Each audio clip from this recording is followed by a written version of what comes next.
여러분, 믿기 어려운 일이 벌어졌어요. 제 딸 소피아가 다니는 초등학교에서 작은 도시락 하나가 학교 전체의 급식 문화를 바꿔버렸어요. 처음엔 그저 가벼운 해프닝이라고 생각했지만 이 일이 이렇게까지 커질 줄은 정말 몰랐어요. 미국의 학교 급식 문화를 바꿔버린 도시락에 담긴 음식은 과연 무엇이었을까요? 여러분의 좋아요 버튼에 힘을 얻어 비디오를 재생하겠습니다. 바로 지금 오늘의 사연 시작하겠습니다. 안녕하세요.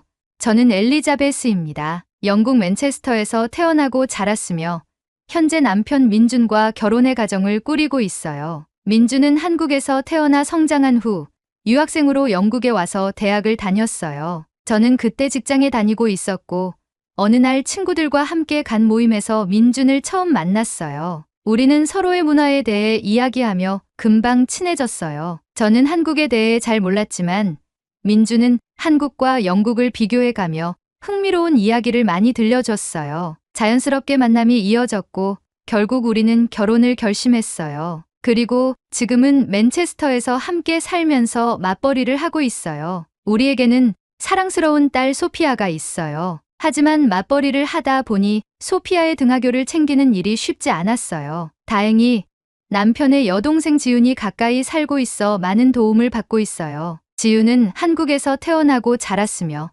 대학을 다니던 중 교환학생 프로그램을 통해 유학 온 영국인 데이비드를 만나게 되었어요. 데이비드는 대학 시절부터 아시아 문화에 관심이 많았고 한국어를 배우고 싶어 한국으로 교환학생을 신청했어요. 처음에는 언어 장벽 때문에 어려움을 겪었지만 한국 생활을 하면서 점차 적응해 나갔어요. 그러던 중 대학 수업에서 지윤을 만나게 되었죠. 두 사람은 금세 가까워졌어요. 데이비드는 지윤에게 한국어를 배우며 문화적 차이를 이해하려고 노력했고 지윤은 데이비드에게 한국에서의 생활을 도와주면서 자연스럽게 연인 사이로 발전했어요. 몇 년간 연애를 이어가던 두 사람은 결국 결혼을 결심했고 데이비드는 유학을 마친 후 지윤과 함께 영국으로 돌아와 맨체스터에 정착하게 되었어요. 그렇게 같은 도시에 살게 된 덕분에 우리는 서로 의지하며 생활하게 되었어요. 특히 지윤은 저와 남편이 바쁠 때마다 소피아의 등하교를 도와주었어요. 언니, 걱정하지 마세요.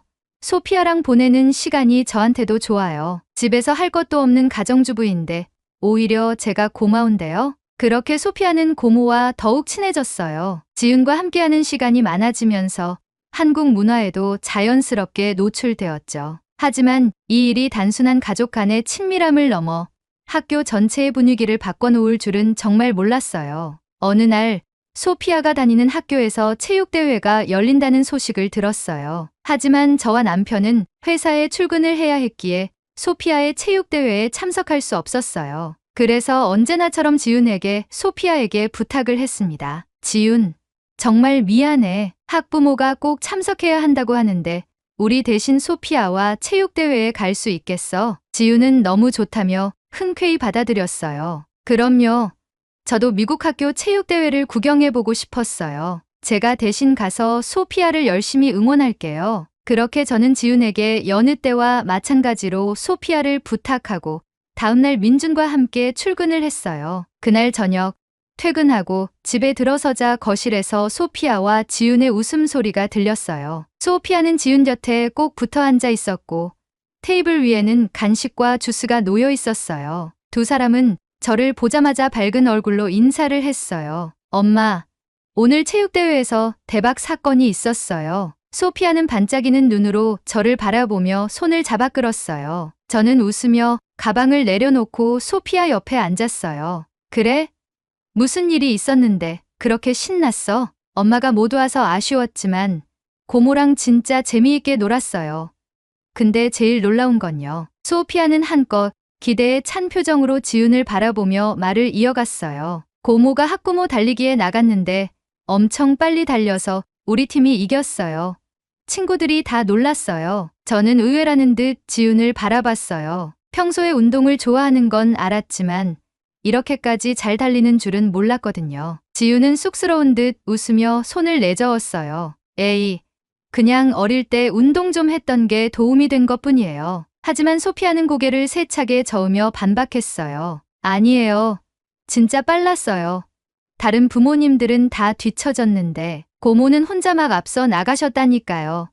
친구들이 다 박수치고 환호했어요. 저는 웃음이 터졌어요. 와, 우리 지훈 덕분에 소피아 반이 우승했구나. 그럼요. 근데 그게 끝이 아니에요. 저는 물을 한 모금 마시려다가 소피아의 들뜬 표정에 다시 컵을 내려놓았어요. 또 무슨 일이 있었어? 고모가 김밥을 싸오셨는데 친구들이랑 나눠 먹었어요. 그런데 친구들이 다 김밥에 완전 빠져버렸어요. 저는 순간 귀를 의심했어요.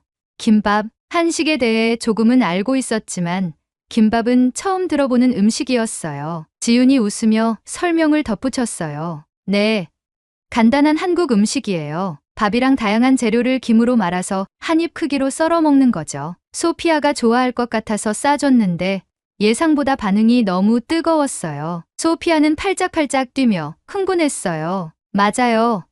친구들이 처음에는 이게 뭐야? 하고 신기해했어요. 근데 한 입 먹더니 다들 너무 맛있다고 난리였어요. 엠마는 저한테 자기 간식이랑 바꿔 먹자고까지 했다니까요. 저는 놀라며 지훈을 바라봤어요. 진짜야? 다들 잘 먹었어? 네. 소피아가 친구들이랑 나눠 먹었는데 다들 맛있다고 더 달라고 하더라고요. 다음엔 좀 더 많이 싸줘야겠어요. 저는 빵 터졌어요. 그래서 소피아는 점심을 제대로 먹긴 했어. 소피아는 장난기 어린 표정으로 웃었어요. 사실 좀 부족했어요. 근데 엠마랑 루카스가 자기 간식도 나눠줬어요.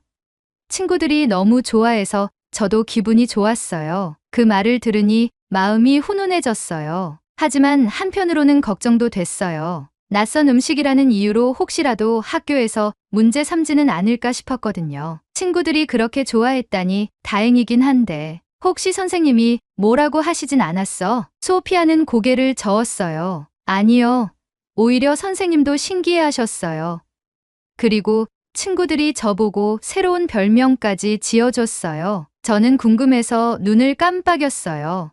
별명? 김밥이 김밥을 가져온 소피아라고 해서요. 저는 깔깔 웃음을 터뜨렸어요. 지훈도 따라 웃으며 말했어요. 진짜 별명 잘 지었네. 다음에 도시락 쌀 때 킴밥이라고 이름 써서 줄까? 소피아는 신나게 고개를 끄덕였어요. 좋아요. 그러면 친구들이 더 좋아할 거예요. 저는 미소를 지으며 소피아의 머리를 쓰다듬었어요. 아이가 즐거워하는 모습을 보니 덩달아 기분이 좋아졌어요. 그럼 엄마, 다음에 고모랑 같이 김밥 만들어 봐요. 엄마도 해보면 재미있을 거예요. 저는 지훈을 쳐다봤어요. 지훈은 장난스럽게 웃으며 말했어요. 좋죠? 언니도 김밥 한번 배워 보실래요? 저는 피식 웃으며 고개를 끄덕였어요. 그래, 한번 배워볼까? 그날 저녁, 저는 소피아와 지훈이 들려준 이야기를 떠올리며 문득 생각했어요. 아이들은 좋아하는 음식이 생기면 친구들과 나누고 새로운 것을 즐겁게 받아들이는구나. 김밥을 처음 본 친구들도 호기심을 갖고 맛을 보았고 금세 좋아하게 되었어요. 그 작은 도시락 하나가 소피아와 친구들에게 이렇게 신나는 추억을 만들어줄 줄은 몰랐습니다. 소피아는 킴밥이라는 별명을 얻고 지훈이 가끔씩 싸주는 김밥을 들고 가서 친구들과 즐겁게 점심시간을 보냈어요. 친구들에게 김밥을 가져왔다고 소피아가 말할 때면 친구들이 소피아에게 달려와 같이 맛보며 즐거워했고 선생님도 호기심을 보이셨죠. 그런데 어느 순간부터 학부모들 사이에서 김밥 이야기가 오르내리기 시작했어요. 처음에는 단순한 관심이었어요. 소피아가 가끔 가져오는 도시락이 맛있다고 아이가 계속 얘기를 해요. 우리 애는 제가 한국인도 아닌데 계속 만들어 달라고 조릅니다. 어디서 사 먹을 수 있는 음식인가요? 하지만 관심이 깊어질수록 불만 섞인 목소리도 들리기 시작했어요. 아이가 집에서 갑자기 김밥을 만들어 달라고 하는데 김밥이 대체 무슨 음식인가요? 우리 애도 김밥을 좋아한다고 하는데 건강에 좋은 음식인가요? 너무 짜거나 기름지진 않나요? 학교 급식은 영국 아이들의 영양을 고려해서 만들어진 건데 다른 음식이 자꾸 유행하면 문제가 되지 않을까요? 그렇게 작은 불편함이 커지면서 일부 학부모들은 학교에 직접 문의 전화를 넣기 시작했어요. 우리 아이가 급식 대신 다른 음식을 먹고 온다고 하는데 혹시 점심시간에 급식 외의 음식을 먹는 게 허용되나요? 학교에서 제공되는 음식이 아닌 출처가 불분명한 음식을 나누어 먹는 것이 위생적으로 안전한가요? 어느새 김밥은 단순한 인기 음식이 아니라 학부모들 사이에서 논란이 되는 주제가 되어버렸어요. 그러던 어느 날 학교에서 학부모 회의가 열린다는 공지가 왔어요. 그리고 그 회의의 주요 안건 중 하나가 급식 외의 음식 섭취 및 공유에 대한 논의라는 것이었어요. 저는 순간 김밥 이야기가 떠올랐어요. 저는 불안한 마음을 가지고 직장에서 일찍 나와 회의에 참석했습니다. 그리고 역시나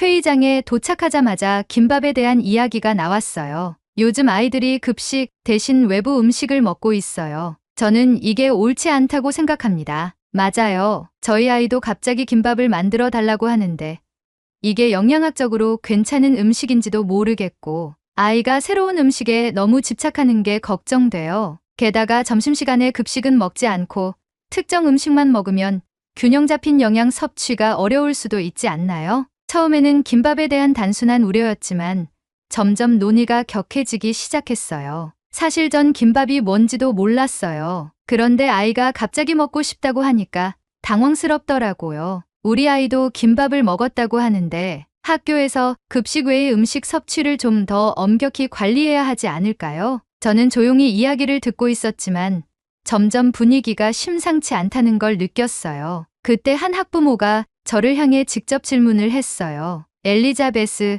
소피아가 김밥이라는 음식을 자주 가져온다고 들었어요. 그걸 직접 만드신 건가요? 저는 당황하지 않으려고 차분하게 답했어요. 아니요.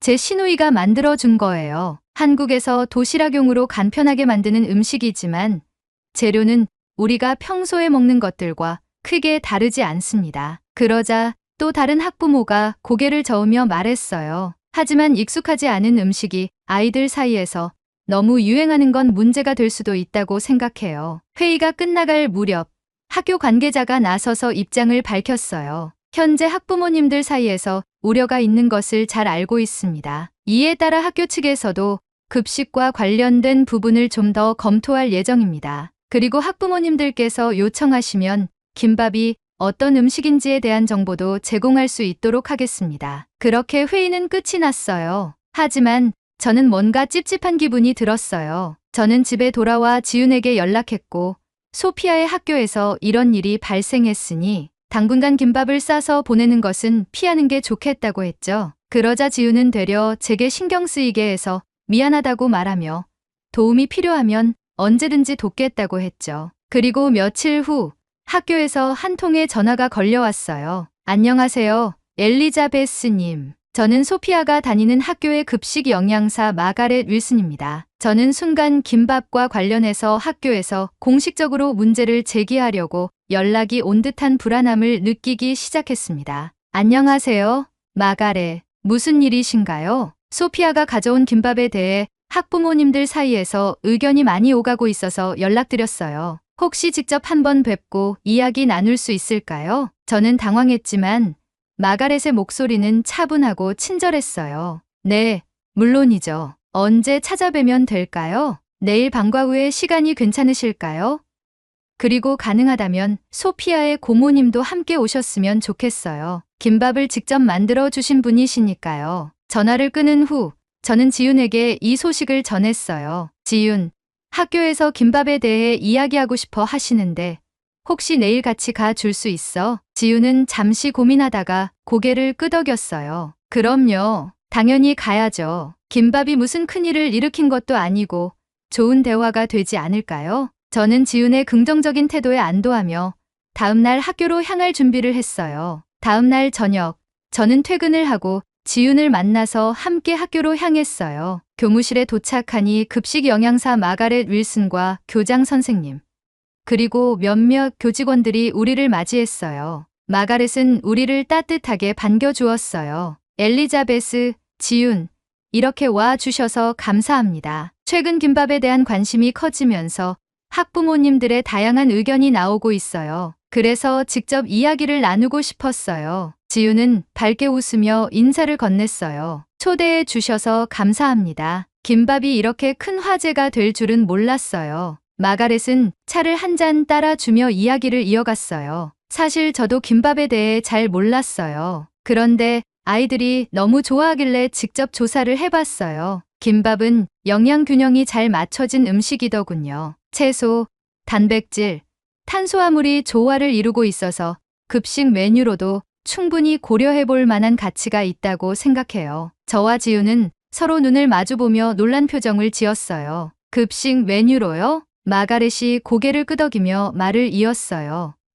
네. 하지만 몇몇 학부모님들은 여전히 우려를 표하고 계세요. 특히 학교 급식 외의 음식이 아이들 사이에서 유행하는 것에 대해 걱정하는 분들이 많아요. 그래서 저희가 김밥을 공식적으로 검토할 수 있도록 한번 직접 만들어 주실 수 있을까요? 지우는 잠시 고민하더니 미소를 지으며 대답했어요. 당연히요. 김밥이 얼마나 간단하면서도 건강한 음식인지 직접 보여드릴게요. 그렇게 우리는 일주일 뒤 학교 주방에서 김밥을 직접 만들어보는 시간을 갖기로 했어요. 며칠 후 학교에서 공식적으로 학부모들에게 안내문을 보냈어요. 학교 급식 외의 음식에 관한 안내문. 최근 학부모님들 사이에서 화제가 된 김밥에 대해 학교 영양팀이 영양적 가치를 검토한 결과 건강한 식단의 일부로 충분히 고려될 수 있음을 확인했습니다. 이에 따라 김밥을 포함한 다양한 요리를 학교 급식으로 도입하는 방안을 검토하고 있습니다. 다음 주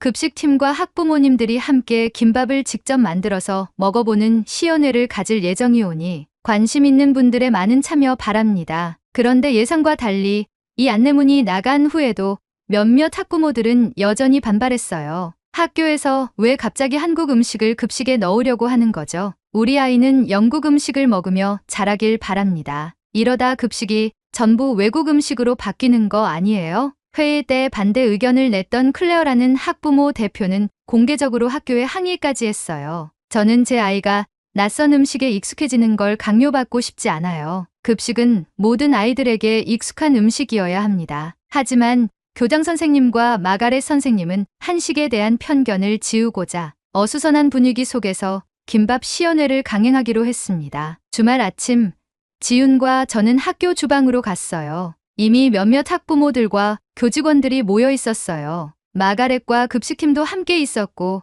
교장 선생님도 참석해 주셨어요. 오늘은 김밥이 어떤 음식인지 직접 보고 맛보는 시간을 가지려 합니다. 지훈이 준비한 재료들을 하나씩 꺼내며 설명했어요. 김밥은 아주 간단한 음식이에요. 밥, 김, 그리고 채소, 계란, 햄 같은 재료가 들어가요. 건강하고 무엇보다 만들기가 쉬워요. 같이 한번 만들어 볼까요? 학부모들은 처음엔 조용히 지켜보기만 했어요. 하지만 지훈이 시범을 보이며 한 줄씩 김밥을 말기 시작하자 몇몇 학부모들이 조심스럽게 따라 하기 시작했어요. 클레어 역시 팔짱을 낀 채 거리를 두고 있었지만 주방에서 나는 고소한 참기름 냄새를 맡으며 조금씩 관심을 보였어요. 이거 보기보다 간단하네요. 마가렛이 먼저 한 조각을 맛보더니 감탄했어요. 이거 정말 맛있네요. 신선하고 짜지도 않아요. 다른 학부모들도 조심스럽게 김밥을 한 조각씩 집어 들었어요. 생각보다 부드럽고 맛있어요. 아이들이 왜 좋아하는지 알 것 같네요. 그때 클레어도 한 조각을 집어들고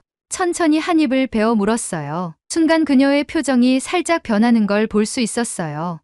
생각보다 나쁘지 않네요. 그 말에 모두가 웃음을 터뜨렸어요. 김밥 시연회가 성공적으로 끝난 후 학교 급식팀과 영양사 마가렛은 정식으로 제안을 했어요. 김밥이 아이들에게 좋은 반응을 얻은 만큼 한 달에 한 번 한식의 날을 정해서 한국의 다양한 요리를 급식으로 제공하면 어떨까요? 교장 선생님도 긍정적으로 고개를 끄덕였어요. 좋은 생각입니다. 한국 음식이 이렇게 건강하고 균형 잡힌 식단이라는 걸 배울 수 있는 기회가 될 거예요. 대다수의 학부모들이 영양학적으로 문제가 없다면 새로운 문화의 음식을 아이들이 맛보게 하는 것도 좋은 방법이라는 찬성표를 던졌습니다. 클레어도 고민 끝에 말을 꺼냈습니다. 영양학적으로도 문제가 없고 맛까지 챙기는 김밥과 같은 음식으로 메뉴를 구성한다면 큰 무리는 없을 것 같네요. 그렇게 해서 학교는 한 달에 한 번 한식의 날을 정식으로 시행하기로 결정했어요. 메뉴는 김밥, 불고기,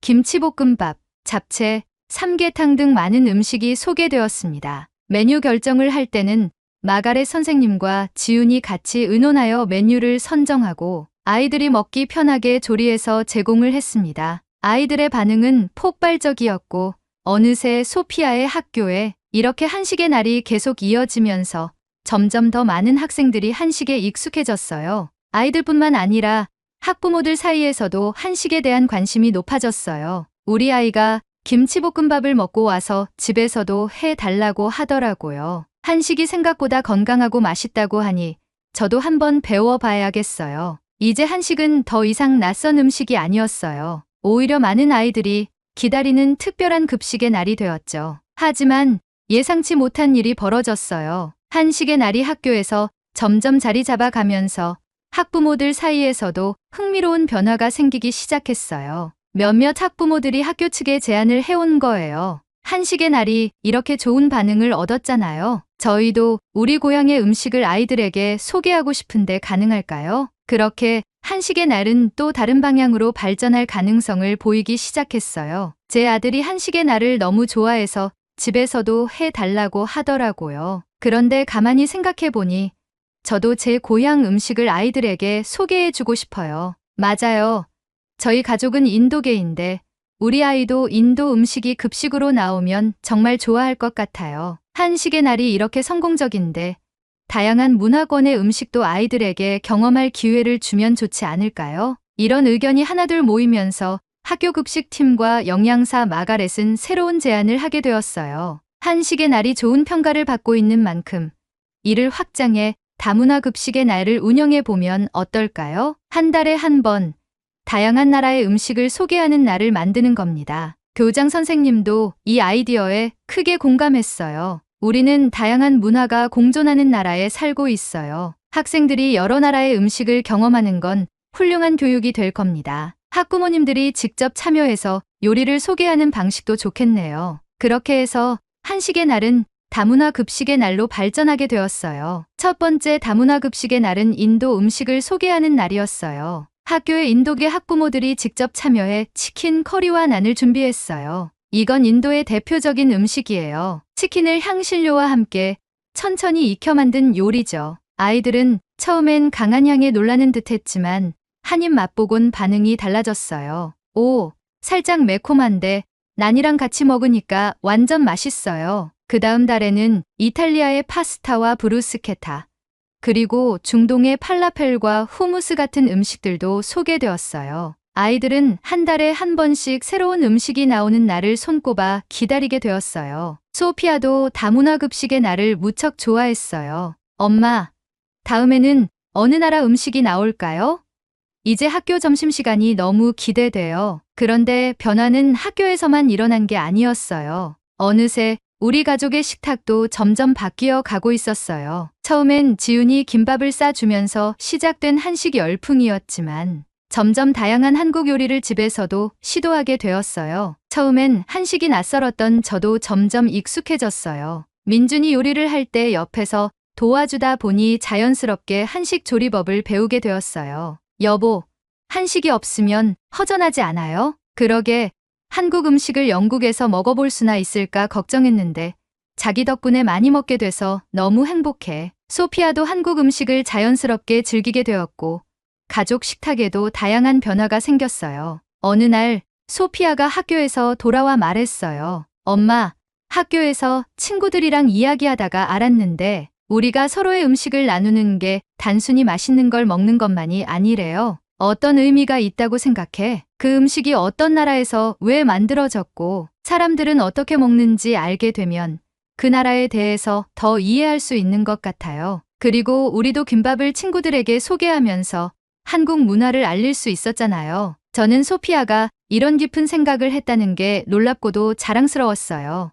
맞아. 음식은 단순한 한 끼 식사가 아니라 문화를 배우고 나누는 중요한 방법이 될 수도 있어. 소피아는 밝게 웃으며 말했어요. 그럼 엄마, 다음에 소개할 새로운 한국 음식에는 뭐가 있을까요?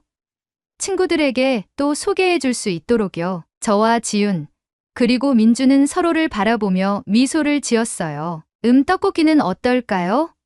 아니면 비빔밥. 와, 떡볶이는 뭐예요? 한국에서 간식으로 먹는 매콤한 요리야. 친구들이 매운 걸 잘 먹을지 모르겠지만 덜 맵게 만들면 되겠죠? 우리는 소피아의 초롱초롱한 눈을 보며 모두 한바구음을 지었습니다. 그렇게 우리의 음식 문화 나눔은 계속해서 이어져 가고 있습니다. 처음엔 단순한 도시락 하나로 시작된 변화였지만 이제는 학교 전체 그리고 우리 가족의 생활 속 깊이 자리 잡게 되었죠. 한 나라의 음식이 누군가에게는 낯선 경험일 수 있지만 그걸 나누고 즐기는 과정에서 우리는 서로를 더 이해하고 가까워질 수 있다는 걸 깨닫게 되었어요. 소피아는 여전히 킴밥이라고 불리며 친구들에게 김밥을 좋아하는 아이로 알려져 있었어요. 하지만 이제는 김밥뿐만 아니라 다양한 문화를 함께 즐기고 나누는 아이로 성장하고 있었죠. 이 작은 변화를 시작하게 된 소피아와 지윤, 그리고 우리 가족이 정말 자랑스럽습니다. 창밖을 보니 오늘따라 하늘이 더 맑고 푸르게 보였어요. 마치 앞으로 펼쳐질 더 많은 새로운 경험을 기대하라는 듯이요. 나중에 시간이 된다면 한국에 직접 여행을 가서 한국 음식을 맛보고 싶네요. 우리 가족과 지윤네 가족이 다 같이 한국으로 여행 가는 날짜를 잡아봐야겠어요. 오늘의 사연은 여기까지입니다. 한국의 음식이 이렇게까지 영향력을 가지고 있다는 사실에 놀랍습니다. 여러분이 추천하는 한국의 음식을 댓글로 남겨 감동 비디오의 마지막을 장식해주세요. 오늘의 비디오가 공감이 되신다면 구독, 좋아요 한 번씩 부탁드리겠습니다. 그리고 여러분의 댓글은 제게 큰 힘이 됩니다. 다음엔 더 흥미로운 사연으로 여러분을 찾아뵙겠습니다. 시청해주셔서 감사합니다. 한국 병신, 너도 병신. 태국의 유명 관광지에서 사람들이 소리치고 있습니다. 그런데 그 소리의 방향은 다름 아닌 태국의 한 상점인데요. 도대체 이 상점에선 무슨 일이 일어난 것일까요? 바로 지금 사연 들어보겠습니다. 오늘의 사연 시작합니다. 안녕하세요. 저는 아누차라고 합니다. 방콕의 가장 유명한 관광지 중 하나인 카오산 로드에서 할아버지께서 물려주신 작은 로컬 음식점을 운영하고 있어요.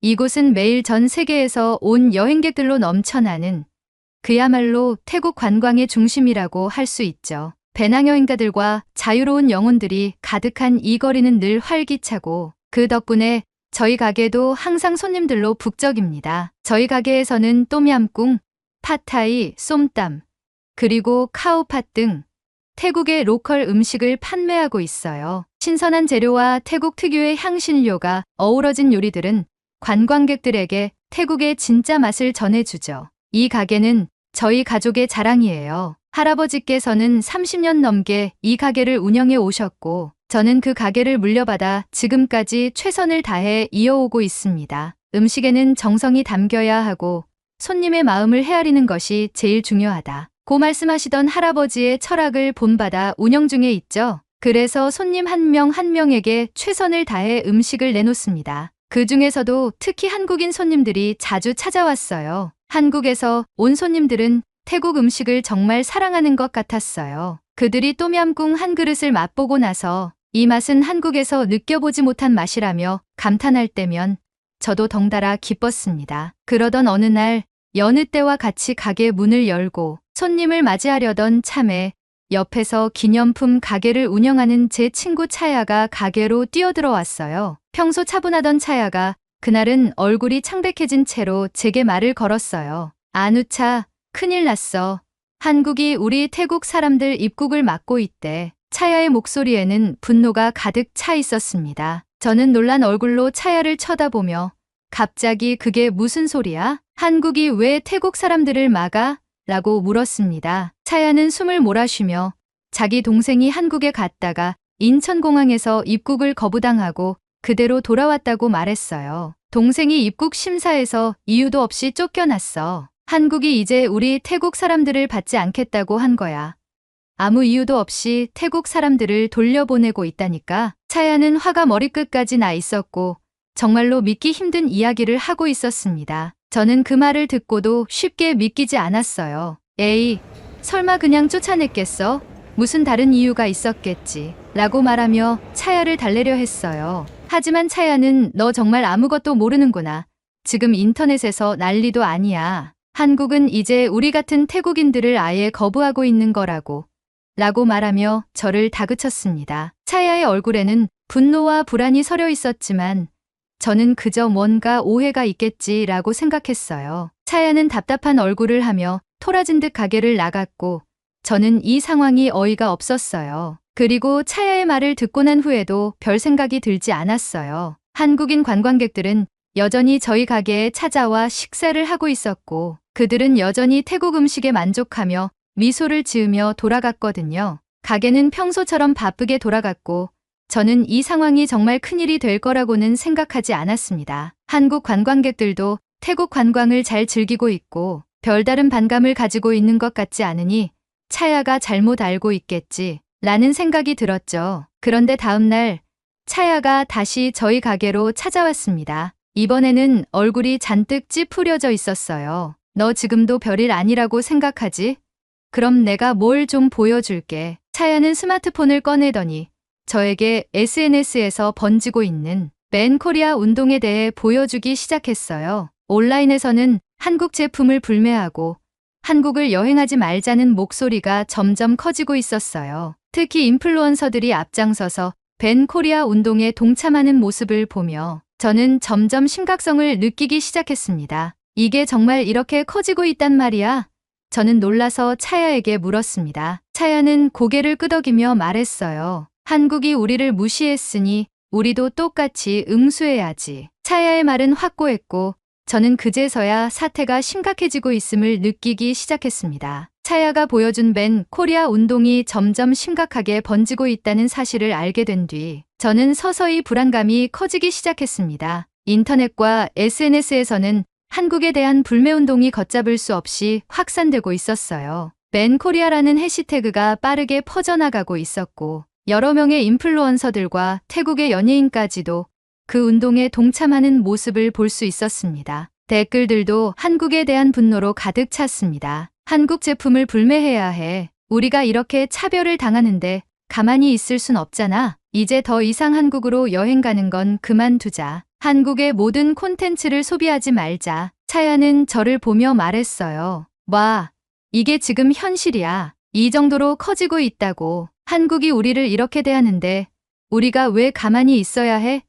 차야의 목소리에는 확신이 담겨 있었습니다. 저는 그 말을 듣고 혼란스러웠습니다. 한국 손님들은 여전히 밝은 얼굴로 저희 가게를 찾아오고 있었고 그들이 태국 음식을 즐기며 기분 좋게 돌아가는 모습을 보면서도 이게 진짜 큰 문제일까? 라는 생각이 들었습니다. 하지만 차야가 보여준 SNS의 반응과 사람들의 목소리가 점점 커져가는 걸 보니 저도 이 문제에 대해 무시할 수는 없다는 생각이 들었죠. 그런데 그 순간 가게 앞을 지나가던 몇몇 태국인들이 한국인 손님들을 힐끔 쳐다보며 수군거리는 소리를 들었습니다. 여긴 한국인들에게 밥을 먹이는 거야?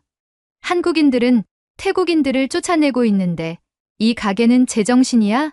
저는 그 말들을 듣는 순간 불편함과 걱정, 그리고 이 사태의 심각성이 몸소 체험이 되기 시작했습니다. 별다른 문제 없이 지나갔던 것들이 이제는 저에게 큰 부담으로 다가오기 시작한 거죠. 차야도 주민들의 말을 들은 건지 제게 말했습니다. 단호한 표정으로 말이에요. 아누차, 이제 우리도 행동해야 할 때야. 우리도 이 운동에 동참하지 않으면 국민들에게 욕먹을 거라고. 태국에서 매장당할지도 몰라. 하지만 저는 차야에게 말했습니다. 그래도 한국 손님들도 있고 우리 가게는 예전처럼 잘 돌아가고 있어. 굳이 이런 극단적인 선택을 할 필요가 있을까? 라고 말이죠. 그러나 차야는 고개를 저으며 말을 이었습니다. 너 아직도 모르겠어.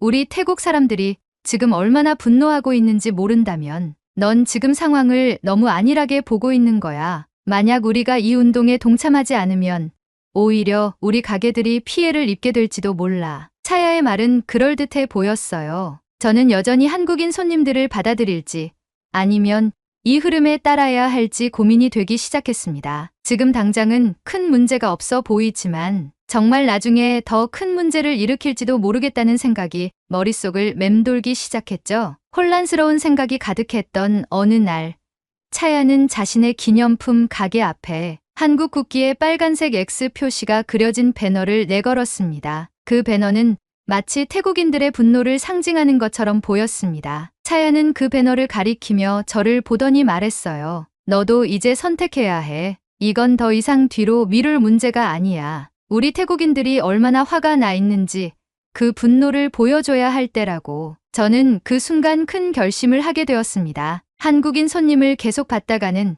국민들에게 가게가 외면당할 수도 있겠다는 생각이 들었고, 결국 저는 차야의 말에 동조하며 차야를 따라 한국 국기에 빨간색 X 표시가 그려진 배너를 가게 앞에 내걸기로 결심했습니다. 그날 저녁 가게 앞에 그 배너를 걸고 나니 왠지 모르게 불안한 기분이 들었습니다. 이게 정말 옳은 선택일까? 라는 생각이 계속 머릿속을 떠나지 않았죠. 그런데 이상한 점은 가게 앞에 배너를 걸기도 전에 한국인 손님들이 이미 눈에 띄게 줄어들기 시작했다는 거였어요. 평소보다 카오살로드에는 한국 관광객이 잘 보이지 않았고, 카오살로드가 점점 조용해지는 기분이 들었습니다. 여전히 다른 나라 관광객들은 가게를 찾아오고 있었지만 한국인 손님들이 점차 줄어드는 걸 보니 마음이 편하지 않았습니다. 한국인 손님들이 빠지면 우리 가게에 큰 타격이 올 수 있지 않을까라는 생각이 떠나지 않았죠. 그러던 중 차야가 분노가 섞인 목소리로 새로운 소식을 전했습니다. 한국에서도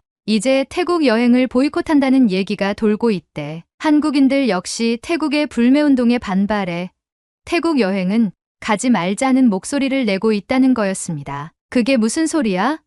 우리가 한국을 불매하는 건데 왜 우리가 역으로 이런 일을 당해야 하지? 저는 차야에게 물었지만 차야는 단호하게 대답했습니다. 그러니까 우리가 더 강하게 맞서야 한다고. 한국이 우리를 우습게 아는 거야. 오지 말라고 해. 다른 나라 관광객들도 많잖아. 저는 그 말을 듣고 한국에 대한 분노가 차올랐습니다. 하지만 한편으로는 불안감도 점점 커져갔습니다. 가게 앞을 지나가던 몇몇 한국인 관광객들이 가게에 들어오려다가 배너를 보고 주춤거리며 떠나는 모습을 보니 한국 보이콧 이전에 화기애애했던 한국인 손님들과의 기억이 겹치며 마음이 복잡해지기 시작했어요. 저는 사장으로서 마음을 다시 잡기로 마음 먹었어요. 한국은 태국을 차별하며 입국을 거부시켰고 이유 없이 우리를 괴롭히고 아무렇지 않은 듯 태국에서 활개치는 모습이 불편한 인식을 준다고 생각하려고 했습니다. 하지만 이 마음은 오래가지 못했어요. 처음엔 차야를 따라 호기롭게 벤코리아 운동을 진행했지만 가게 매출이 눈에 띄게 줄어들기 시작했고 저는 떨어지는 매출에 불안감에 휩싸였어요. 이대로 괜찮을까라는 생각이 머릿속을 떠나지 않았죠. 하지만 차야는 계속해서 괜찮을 거야. 한국인들 없어도 우리는 충분히 먹고 살 수 있어. 라고 말했지만 사실 저희 가게의 수익이 절반 이상 줄어들고 있었기 때문에 그 말을 쉽게 믿기 어려웠습니다. 그러던 중 뜻밖의 좋은 소식이 들려왔습니다. 태국 정부가 중국인 관광객 유치에 총력을 기울이겠다는 발표를 한 것이죠. 그리고 태국과 중국의 군사훈련도 진행하며 양국 간의 우호를 돈독히 한다는 소식을 들었습니다. 차야와 저는 그 소식을 듣고 중국이 우리를 먹여 살리겠구나라고 말하며 기뻐했습니다. 중국인들은 세계에서 가장 많은 관광객 이동이 이뤄지는 나라이며 경제대국으로서 소비력도 강하다는 소문이 자자했으니까요. 차야는 그 소식을 듣고 곧바로 자신의 기념품 가게 앞에 중국 환영이라는 배너를 걸었고 얼마 지나지 않아 거짓말처럼 많은 중국인 관광객들이 차야의 가게로 몰려들기 시작했습니다. 가게는 금세 사람들로 북적였고 차야의 매출도 크게 오르기 시작했죠. 그 모습을 본 저는 조금 안심했습니다. 그래, 한국 손님들이 빠진 자리도 이렇게 메울 수 있을 거야. 한국인 손님들이 없다고 해서 망할 일은 없겠지. 그래서 저도 중국 환영이라는 문구를 저희 가게 앞에 걸었습니다. 결과는 놀라웠어요. 중국인 관광객들이 빠르게 저희 가게로 몰려들기 시작했고 가게는 곧 다시 활기를 띠기 시작했습니다. 처음에는 정말 기분이 좋았어요. 중국인 손님들이 음식을 맛보며 이 가게 음식 정말 잘하네 라며 환하게 웃는 모습을 볼 때마다 다시 가게에 활기가 돌아온 느낌이 들었죠. 매출도 예전처럼 회복되었고 이제는 정말 한국 손님 없이도 충분히 장사할 수 있겠다는 생각이 들었습니다. 하지만 그 기쁨은 오래가지 않았습니다. 중국인 관광객들이 몰려들면서 여러 가지 문제들이 발생하기 시작했기 때문입니다. 첫 번째로 중국인 손님들은 저희 가게 안에서 담배를 피우려는 시도를 자주 했습니다. 저는 담배를 피우는 건 가게 밖에서 하라고 여러 번 말했지만 그들은 잘 듣지 않았어요. 심지어 가게 밖에서 담배를 피우고 난 뒤에는 꽁초를 아무데나 버리곤 했습니다. 저는 하루에도 몇 번씩 가게 앞을 쓸어야 했죠. 꽁초가 널브러진 가게 앞을 보며 이게 맞나라는 생각이 들기 시작했어요. 두 번째로 더 큰 문제는 화장실에서 발생했습니다. 중국인 관광객들이 이용한 화장실은 항상 엉망진창이었어요. 물이 바닥에 흥건했고 제대로 조준하지 않은 흔적들이 여기저기 남아 있었습니다. 다른 나라 관광객들이 화장실을 사용하려다 말고 저희 직원들에게 화장실이 너무 더럽다고 불평했어요. 왜 이렇게 화장실 관리가 안 되는 거죠? 라는 말들이 들릴 때마다 저는 얼굴이 화끈거렸습니다. 저희는 중국인 손님들을 대신해서 사과를 하며 화장실 청소에도 많은 시간을 투자해야 했습니다. 하지만 불만을 직접적으로 표현하기도 어려웠어요. 중국인들이 저희 가게에서 돈을 많이 쓰고 있었기 때문이었죠. 돈을 벌려면 이 정도는 참아야 한다는 생각을 하며 스스로를 다독였습니다. 결국 중요한 건 돈이니까요. 그러던 어느 날 정말 참을 수 없는 일이 벌어졌습니다. 그날 점심시간 이후에 가게 앞이 조금 조용해져서 한가로운 오후를 보내고 있던 중이었어요. 그런데 갑자기 멀지 않은 곳에서 심상치 않은 소란이 일어나기 시작했습니다. 사람들이 소리치는 소리가 들려와 밖으로 나가보니 한 중국인 관광객이 카오산 로드 정중앙에서 대놓고 똥을 싸고 있는 것이었습니다. 뭐라고? 이게 말이 돼? 저는 그 순간 너무 놀라서 말을 잇지 못했습니다. 주변의 상인들과 관광객들도 그 광경을 보고 경악했고 몇몇 사람들은 그에게 소리쳤습니다. 여기가 화장실이 아니잖아. 지금 뭐 하는 거야?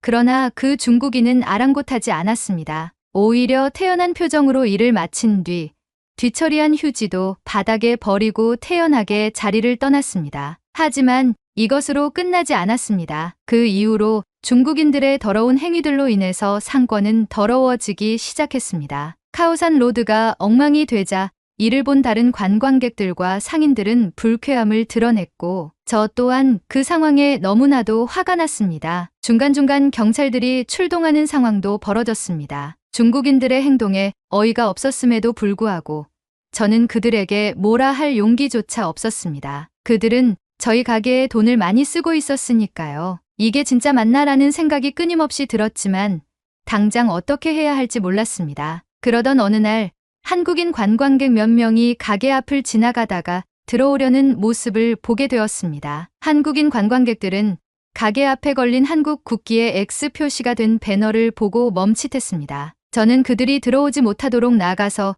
여기서는 식사하실 수 없습니다. 라고 말하려 했습니다. 그 순간 놀라운 광경을 목격하고 말았습니다. 제게 가게를 물려주셨던 저의 할아버지께서 가게 쪽으로 오고 있는 게 아니겠어요? 그리고 망설이던 한국인 관광객들을 보고 들어오세요 라고 말씀을 건네셨습니다. 한국인 관광객들은 배너를 가리키며 여기 한국인 출입이 금지된 것 같은데요?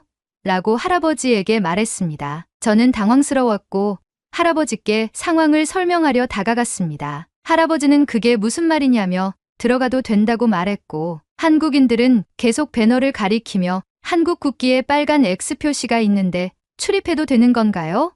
라고 물었죠. 할아버지는 그 말을 듣고 잠시 그들을 바라보시다가 저를 쳐다보셨습니다. 이게 무슨 말이냐?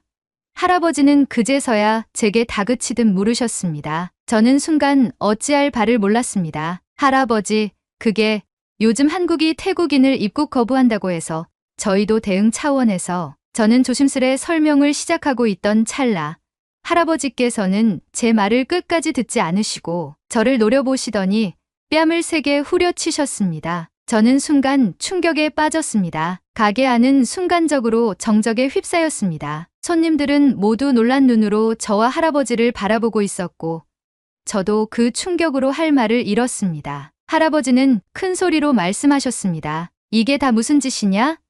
한국 손님들에게 이렇게 대하는 게 옳다고 생각하느냐? 저는 당황스러워 변명하려 했습니다. 할아버지, 요즘 태국 사람들이 한국에 대해 많이 화가 나 있어서요. 분란을 일으키지 않으려고. 그러나 할아버지는 제 말을 끊으시며 발로 배너를 걷어차셨습니다. 이딴 짓을 하는 게 장사냐? 이런 걸로 손님들을 쫓아내다니. 넌 내가 무슨 짓을 하고 있는지도 모르는구나. 할아버지의 분노 섞인 목소리에 저는 할 말을 잃고 그 자리에 얼어붙었습니다. 한국인 관광객들은 무서운 분위기를 감지하고 눈치를 보다가 다음에 다시 오겠다는 말을 하고 가게에서 나가버렸습니다. 저는 그저 벙찐 표정으로 할아버지를 쳐다보았습니다. 억울한 감정이 물밀듯이 밀려왔고 결국은 눈에서 눈물이 흐르기 시작했습니다. 하지만 할아버지의 다음 말씀은 저의 마음을 완전히 난도질하고 말았습니다. 이럴 거면 가게 운영하지 마라. 내가 이런 식으로 장사할 거라면 더 이상 이 가게를 운영하게 둘 수가 없다. 할아버지는 그렇게 말씀하시곤 저를 뒤로 하고 가게를 떠나셨습니다. 할아버지의 멀어지는 뒷모습을 지켜보며 저는 그 자리에 멍하니 서 있었습니다. 저는 그 순간 눈물이 왈칵 쏟아졌습니다. 할아버지에게 맞은 충격도 있었지만 그보다는 할아버지의 말씀이 너무 뼈아프게 와닿았습니다. 할아버지가 떠난 후에도 저는 한참 동안 그 자리에 서서 멍하니 눈물을 흘렸습니다. 손님들은 이 상황에 어리둥절하다가 계산을 하고 하나 둘씩 나가기 시작했고 직원들도 저를 어떻게 달래야 할지 몰라 조용히 있었습니다. 한참 후 직원 중 한 명이 저에게 다가와 말했습니다. 사장님, 오늘은 그냥 퇴근하세요. 저희가 마무리할게요. 저는 마지못해 고개를 끄덕이며 가방을 챙겼습니다. 몸이 너무 지쳐 있었고 마음속은 복잡했습니다. 가게를 나서며 집으로 향하는 발걸음을 옮기던 도중 옆 가게의 차야가 저를 불러 세웠습니다. 안우차, 괜찮아? 할아버지가 말을 좀 심하게 하시네. 지금이 어떤 상황인 줄 알고. 차야는 걱정스럽게 말을 걸었지만 저는 아무 대꾸도 하지 않았습니다. 차야의 말에 휩쓸려 이 모든 일이 벌어진 것만 같아서 차야를 쳐다보는 것조차 힘들었어요. 저는 차야를 무시한 채 집으로 향했습니다. 집에 돌아온 저는 아빠에게 할아버지에게 맞은 이야기를 털어놓았습니다. 아빠는 제 말을 듣고 이유를 물으셨습니다. 저는 최근 태국에서 한국에 대한 반감이 커지고 있어서 차야와 함께 벤 코리아 운동에 동참했다고 말씀드렸습니다. 한국 보이콧의 일환으로 가게에 한국 국기에 X 표시가 된 배너를 걸고 한국인 손님을 받지 않았다고 설명했습니다. 그러자 아빠는 한숨을 내쉬며 단호하게 말씀하셨습니다. 안우차, 정말 너에게 실망이 크다. 지금 나라가 어찌 돌아가고 있는지 뉴스라도 봐야 할 것 아니냐. 내가 너무 쉽게 판단한 거야. 저는 그저 한국이 태국인을 입국 거부하고 있다는 소식에 반발해서 그렇게 행동했다고 변명했습니다. 하지만 아빠는 도리어 화를 내시며 말했습니다. 너는 진짜 이유도 모른 채 남들이 하는 말을 생각 없이 그대로 따라한 거야. 아빠는 한국이 태국인들의 입국을 거부한 진짜 이유를 차분하게 설명하기 시작했습니다. 한국이 우리 태국 사람들을 무작정 입국 거부하는 게 아니야. 태국에서 한국으로 간 불법 체류자들이 급격히 증가했고 지금 그 수가 어마어마하다고 하더라. 그런데 그들 중 일부가 성매매나 마약 밀매 같은 범죄를 저지르고 있다는 거야. 불법 체류의 범죄까지 저지르며 한국에서 온갖 불법을 행하고 있는 게 태국인이라고 하더라. 한국 정부가 그런 상황을 더 이상 두고 볼 수 없어서 입국 심사를 강화한 거지. 단순한 차별이 아니라 범죄를 막기 위한 조치를 한 것뿐이야. 그 사실에 내가 다 부끄럽더라. 저는 그 말을 듣고 놀라지 않을 수 없었습니다. 그동안 저는 아무것도 모르고 단순히 한국이 태국인들을 차별한다고만 생각하고 있었던 것입니다. 남들이 하는 말만 듣고 쉽게 판단해 버린 저 자신이 부끄러웠습니다. 아빠는 이어서 할아버지가 왜 그렇게 화를 내셨는지도 설명해 주셨습니다. 그리고 내 할아버지가 왜 한국에 그렇게 강한 감정을 가지고 계신지 아니? 할아버지는 한국전쟁 때 참전하신 군인이셨어. 한국전쟁 때 한국에서 죽을 뻔한 전투가 있었는데 그때 한국 군인들이 할아버지와 그의 동료들을 구해줬다고 하더라. 그 덕분에 내 할아버지가 지금까지 살아 계신 거야. 그래서 한국에 대한 감사함을 늘 가지고 계시면서 살고 계신 거야. 할아버지가 가게를 운영할 때에도 한국인 관광객에게 서비스를 챙겨주며 감사를 표했어. 저는 그 말을 듣고 더 이상 할 말을 잃었습니다. 내가 한국에 대해 너무 쉽게 판단했고 할아버지의 가게에 먹칠을 한 것이었어요. 그저 차야와 함께 분노에 휩싸여 행동했고 진실을 알아보려는 노력조차 하지 않고 단순히 감정에 휘둘려 한국 손님들을 거부한 제 자신이 너무나도 부끄러웠습니다. 아빠, 저 어떻게 해요? 저는 아빠에게 조심스레 물었습니다. 아빠는 고개를 끄덕이며 차분하게 말씀하셨습니다. 우선 한국인 손님들이 남긴 리뷰부터 확인해봐. 만약 나쁜 리뷰가 없으면 그건 다행이니까 다시 한국인 손님들을 받고 그들에게 최선을 다해 대접해. 이번 사건은 분명 우리가 잘못한 거니까 진심으로 사과하는 마음을 보이며 서비스하렴. 그날 밤 저는 리뷰 사이트에 들어가 혹시나 한국인 관광객들이 나쁜 리뷰를 남겼을까 불안한 마음으로 확인해 봤어요. 다행히 별다른 리뷰는 달리지 않았더라고요. 저는 안도의 한숨을 내쉬고 아빠에게 그 사실을 알렸습니다. 아빠는 한국인 손님들을 다시 받아들이고 앞으로 최선을 다해 좋은 서비스를 제공해라. 이번 사건은 명백히 우리가 잘못한 거니까 그들에게 진심으로 사과해야 한다라고 다시 한번 진심 어린 조언을 해주셨어요. 다음 날 저는 가게로 돌아가 입구에 걸린 배너를 치우고 직원들에게도 한국 손님들을 다시 받자고 말했습니다. 옆 가게의 차야도 제가 아빠에게 들은 이야기를 듣고 나서는 불법 체류자가 그렇게 많다고 불법 체류자가 범죄를 저질렀다는 얘기도 처음 들어 그런 줄도 모르고 여론을 그냥 따라버린 거네? 정말 부끄럽다. 라고 말하며 자기도 가게에 걸린 배너를 치우겠다고 했어요. 저는 카운터에 앉아 마음을 다잡고 벤 코리아 운동에 대한 진실을 찾아보기 시작했어요. 태국의 언론들은 한국이 태국인들의 입국을 거부한다는 사실만을 보도했지. 그 이면에 있는 불법 체류자 문제나 한국이 처한 상황에 대해서는 전혀 언급하지 않더라고요. 반면 한국에서는 태국 불법 체류자들의 범죄 문제가 심각해지면서 한국 내에서도 대책을 세우지 않으면 안 되는 상황이었다는 것을 알게 되었죠. 저는 그제야 깨달았어요. 우리는 한국에 대해 너무 많은 오해를 가지고 있었고 벤 코리아 운동에 쉽게 휘둘렸다는 사실을요. 저는 한국에 대한 사과의 마음을 담아 가게 입구에 한국 손님 여러분, 죄송합니다. 최선을 다해 모시겠습니다. 라는 문구를 한국어로 적어 걸기로 했습니다. 그날은 그렇게 마무리되었고 저는 가게 문을 닫고 돌아갔어요. 그런데 다음 날 예상치 못한 일이 벌어졌습니다. 벤 코리아 운동을 지지하는 태국인들이 저희 가게 앞에 몰려와 오물을 던지기 시작했어요. 가게 입구에 걸린 한국 환영 글귀를 보고 행동했다고 생각했고 저는 상황을 중재시키려고 가게 밖을 나가려고 했죠. 그러던 그 순간 쨍그랑 소리가 나며 창문이 깨졌어요. 가게 안에는 돌이 굴러다녔고 가게 안에서 오픈 준비를 하던 직원들은 모두 놀랐죠. 저는 분노가 치밀어 올라서 밖으로 뛰어나가 누가 그랬냐고 소리쳤어요. 그런데 경악스러운 광경을 목격하게 되었어요. 돌을 던진 사람은 바로 중국인이었던 거예요. 그 중국인은 영어로 한국 병신, 너도 병신이라고 소리치며 웃고 있었고 그 주위에 있던 태국인들은 깔깔대며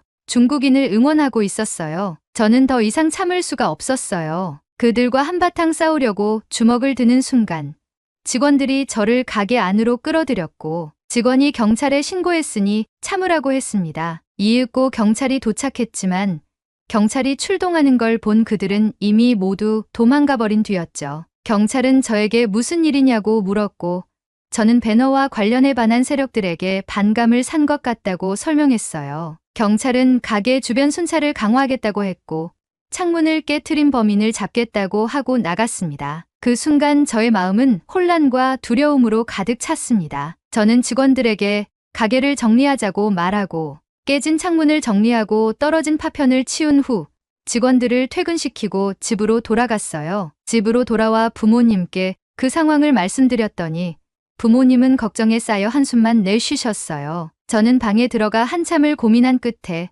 한국인들에게 사과하는 마음을 계속해서 표현해야겠다고 결심했습니다. 그래서 SNS에 한국인 여러분, 죄송합니다라는 글을 도배하기 시작했습니다. 사람들이 악플을 달아도 저는 꿋꿋이 사과를 이어갔어요. 그리고 태국 내 불법 체류자 문제에 대한 글도 올리기 시작했습니다. 우리는 벤 코리아 운동에 휩싸여 우리 스스로의 문제를 돌아보지 않았다는 사실을 깨달았거든요. 저는 진심으로 한국인들에게 사과하고 싶습니다. 언젠가 태국인들도 이 잘못을 깨닫고 자신들에게 돌아올 후폭풍을 두려워하게 되길 바라며 말이죠. 잘못한 사람이 먼저 사과하는 것이 맞다고 생각하고 저는 그 믿음을 지키기 위해 계속해서 사과할 것입니다. 한국인 여러분 대단히 죄송합니다. 오늘의 이야기 어떠셨나요? 감정은 묻어두고 이성적으로 대화를 나누는 날이 빨리 왔으면 합니다. 오늘의 사연이 마음에 드셨다면 구독, 좋아요 부탁드리겠습니다. 긴 이야기 끝까지 들어주셔서 진심으로 감사합니다. 앞으로도 좋은 사연으로 여러분을 찾아오겠습니다. 시청해주셔서 감사합니다.